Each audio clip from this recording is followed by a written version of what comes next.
ఆంధ్రప్రదేశ్ రాష్ట్ర రోడ్డు రవాణా సంస్థ విజయవాడలోని విద్యాధరపురంలో ఉన్న ఆర్టీసీ జోనల్ వర్క్షాప్ను మంగళవారం APSRTC Vijayawada zonal chairman, Eluru నియోజకవర్గ జనసేన పార్టీ ఇన్ఛార్జ్ రెడ్డి అప్పలనాయుడు సందర్శించారు.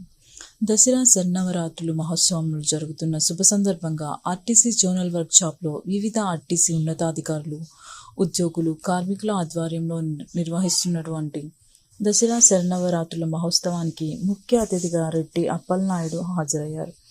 ఆర్టీసీ జోనల్ వర్క్షాప్లో ఉన్న వివిధ భాగాలు అయిన బాడీ బిల్డింగ్ యూనిటీ విభాగం, ఇంజనీరింగ్ సెక్షన్ విభాగం, ఎఫ్ఐపి సెక్షన్ విభాగం, ఎలక్ట్రికల్ సెక్షన్ విభాగం, మిషన్ షాప్ విభాగాన్ని ఆయన సునిశితంగా పరిశీలించారు.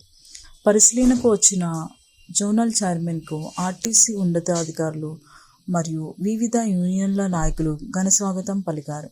అనంతరం పలు విభాగాల్లో నిర్వహించిన దేవీ శరన్నవరాత్రుల మహోత్సవంలో పాల్గొన్నారు.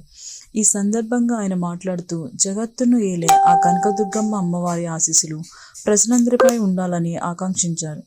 ఈ కార్యక్రమంలో zonal works manager Shrimati Sharmila Ashok, assistant works manager Shri Srinivas Varma, COH Usharani, SO grade 2 CH Koteswararao, vigilance and security ASI Srinivas, NMU non operation secretary S Kalyan Kumar, NMU zonal workshop president S Swamy, EU workshop secretary Koteswararao, EU non operation secretary Sridhar, TNTUC secretary Paparao, NMU నాయకులు, పలువురు RTC ఉన్నతాధికారులు పాల్గొన్నారు.